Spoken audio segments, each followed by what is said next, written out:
최근 정규유착 논란이 불거진 기쁜 소식 선교회 박옥수 구원파 측 관계자 21명이 무더기 고발을 당했습니다. 서울경찰청은 최근 박옥수 구원파 탈퇴자가 구원파 관계자를 상대로 낸 고발장을 접수하고 수사 검토에 들어간 것으로 알려졌습니다. 자폐장애 자녀의 구원에 관한 질문을 소재로 제작된 단편 영화가 장애인의 날을 맞아 선보입니다. 구원의 의미를 찾아가는 영화 사랑이 시라를 소개합니다. CBS 임직원들이 올해 부활절 주간에 모은 헌금을 무한공항 제주항공 여객기 참사 유가족 협의회에 전달했습니다. 전 세계 선교지 소식을 전해드리는 미션 리포트. 오늘은 아프리카의 심장으로 불리며 이슬람 세력과 치열한 영적 싸움이 전개되고 있는 차드에 대해 알아봅니다. 시청자 여러분 안녕하십니까? CBS 뉴스입니다. 최근 정규유착 논란이 불거진 기쁜 소식 선교회 박옥수 구원파 측 관계자 21명이 무더기 고발을 당했습니다. 서울경찰청은 최근 박옥수 구원파 탈퇴자가 구원파 관계자를 상대로 낸 고발장을 접수하고 수사 검토에 들어간 것으로 알려졌습니다. 송주열 기자의 단독 보도입니다. 기쁜 소식 선교회 소속 청소년들이 지난 2024년 2월 윤석열 전 대통령을 노골적으로 찬양하는 자리에 동원됐습니다.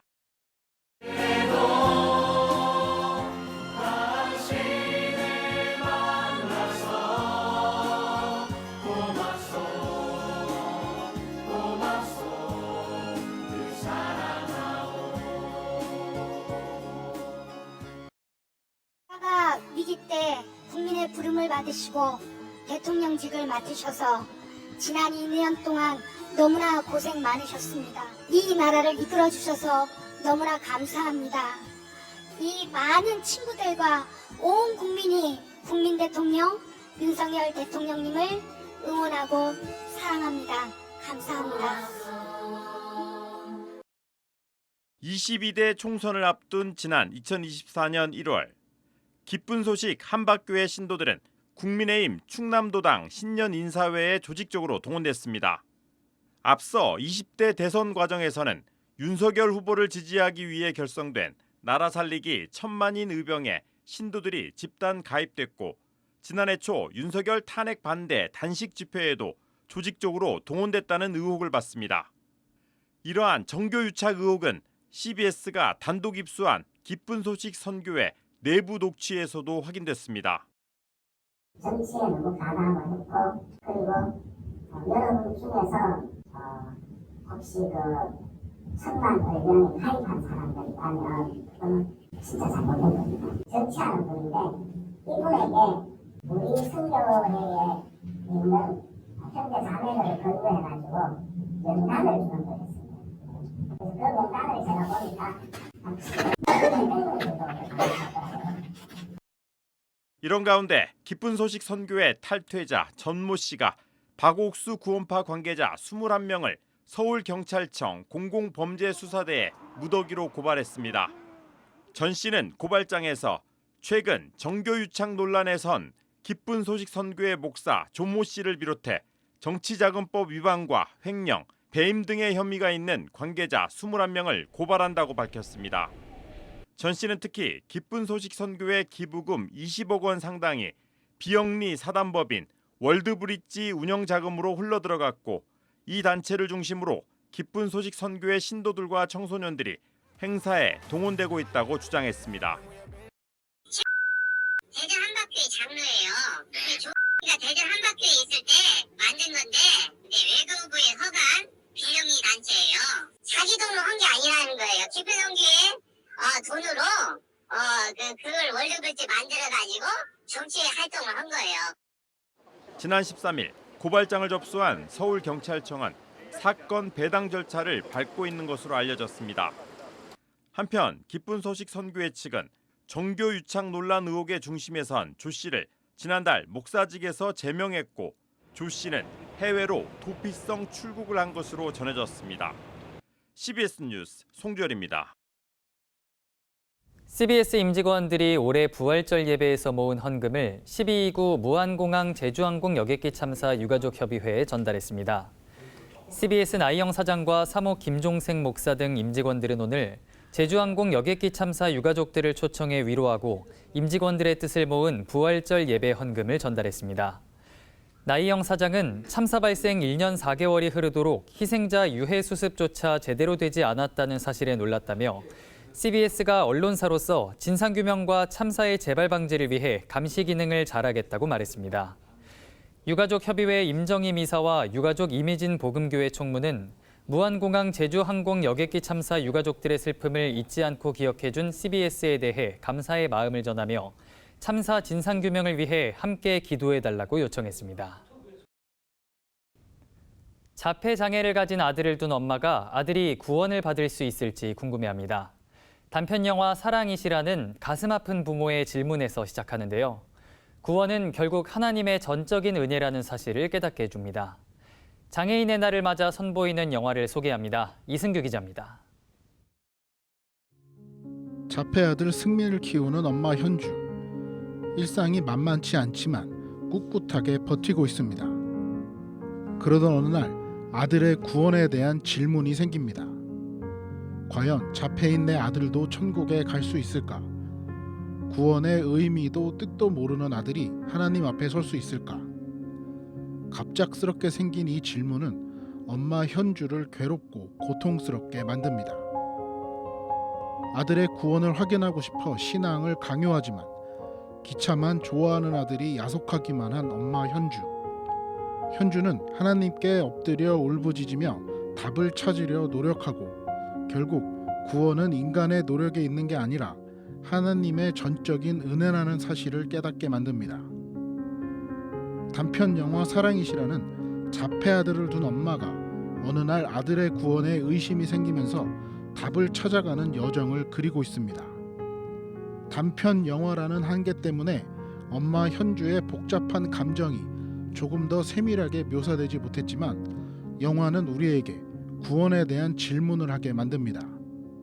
하나님이 이 모든 과정 속에 일하시고 계시고 그리고 또 그것을 통해서 또 하나님의 사랑을 이루어가고 있고 그리고 또 너만이 이 짐을 진 게 아니야. 나 너와 같이 지고 있어. 윤진 감독은 지난해 조선 땅에 전해진 복음 이야기를 그린 단편 영화 야소로 북미 기독 영화제에서 6관왕을 기록한 바 있습니다. 안타까운 점은 기독 단편 영화의 한계 때문에 상영관을 잡기 어렵다는 점입니다. 영화를 배급하는 커넥트 픽처스 남기웅 대표는 교회를 순회하며 상영할 계획이라며 유튜브 개봉도 고려하고 있다고 말했습니다. 윤진 감독과 남기웅 대표는 기독 영화계가 매우 어렵지만 영화를 통한 선교라는 측면에서 활동을 이어가겠다고 말했습니다.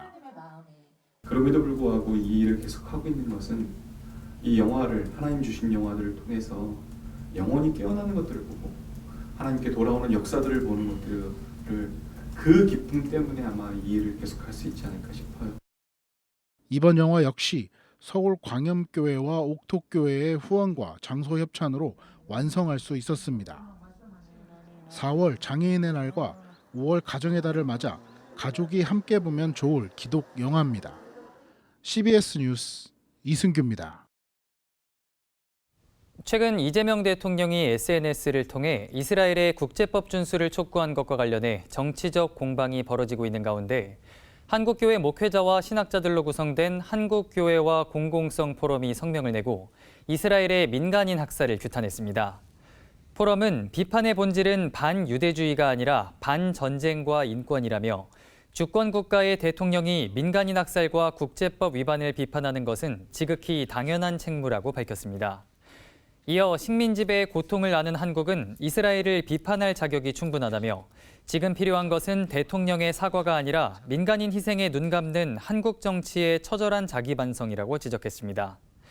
포럼은 어떤 종교나 역사적 비극도 민간인 학살을 거룩한 전쟁으로 정당화할 수 없다며 진영을 넘어 보편적 정의와 인권의 원칙 위에서 모든 국가 폭력을 성찰해야 한다고 촉구했습니다.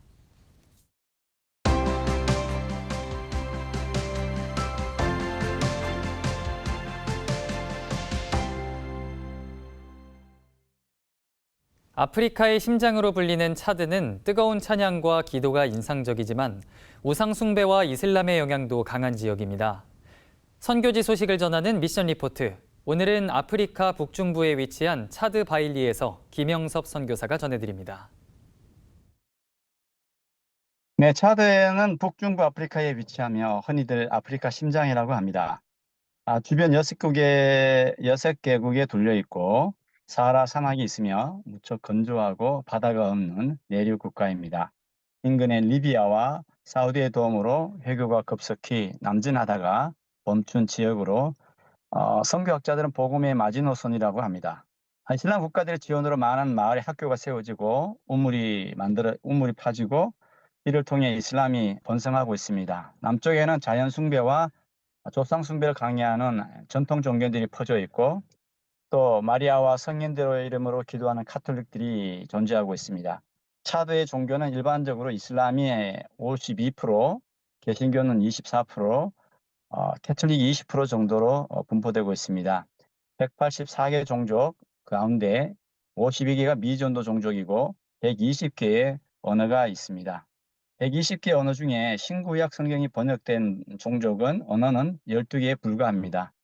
차드 사람들은 가난하게 태어나서 그렇게 살다가 죽어갑니다. 쉽게 말하면 이중불행이죠. 더욱이 많은 사람들이 예수 그리스도의 복음에 대해서 한 번도 들어보지 못하고 죽어가고 있습니다.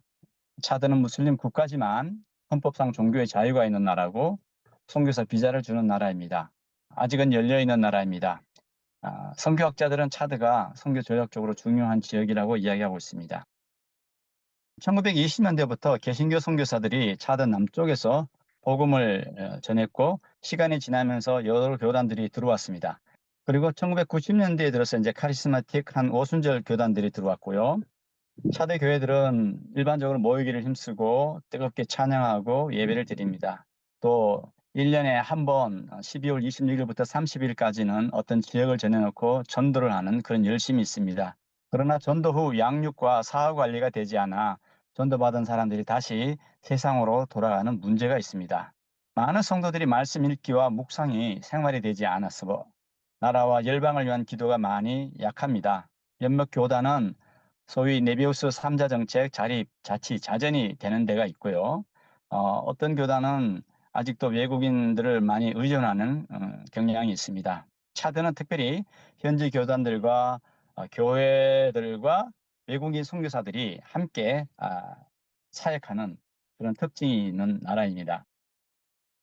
차드 선교는 이제 과제가 있는데 복음을 받은 지가 벌써 100년이 지났습니다. 그러나 아직 현지 교단들과 교회들은 차드 외에 다른 나라들의 차드인 선교사를 파송하거나 보낸 적이 없습니다. 선교사를 받는 교회에서 이제는 선교사를 보내는 교회로 전환이 되어야 합니다. 교회에서 각 성도들의 삶 속에서 그리스도의 증인으로 선교사의 삶이 필요합니다. 성도의 가장 기본적인 것으로 말씀 읽고 묵상하며 기도하는 것이 체질화되어서 삶 속에서 빛과 소금으로 살아내는 것이 정말 필요합니다. 이 일을 위하여서 성경 읽기와 묵상, 중보, 기도, 제자의 양육, 선교적 교회인 카이로스의 양육 등이 필요한 상황입니다. 첫 번째 차드는 산유국이나 국민들은 석유 혜택을 받지 못하고 있고요. 국토의 대부분이 이제 비포장 도로이고 인프라가 구축이 약해서 참 어렵습니다. 유정자들이 국민을 생각하며 국민을 위한 정치를 하기를 원합니다. 둘째는 차드는 불어권 아프리카에서 많은 미전도 종족을 갖고 있는 나라인데 많은 선교사들과 현지 교회들이 미전도 종족과 무슬림들을 위하여서 또 정령숭배 마을에 복음을 전하는 그런 교회가 되기를 기도 부탁드리고요. 차드 교단들과 교회들과 성도들이 매일의 삶 속에서 그리스도의 증인으로 살아가고 교회들이 관료주의에 빠지지 아니하고 성도들이 세상에서 빛과 소금으로 살도록 기도 부탁드립니다.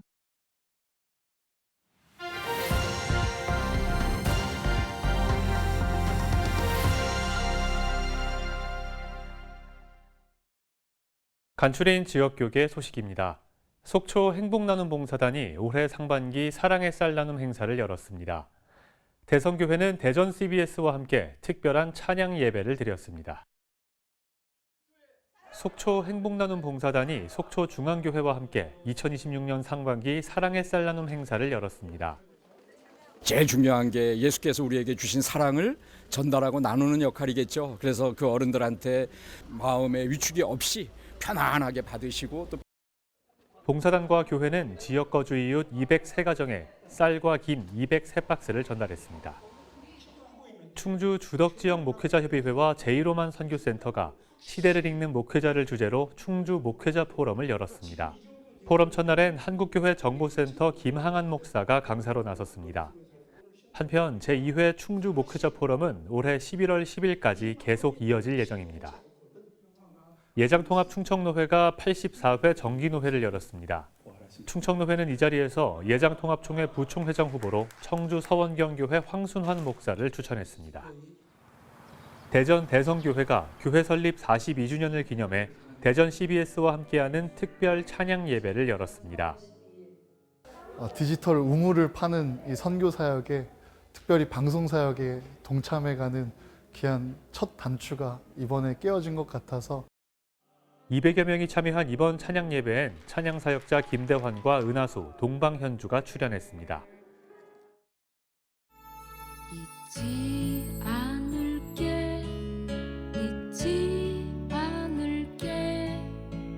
절대로 잊지 않을게 꼭 기억할게 이상으로 뉴스를 마칩니다. 시청해주신 여러분 고맙습니다.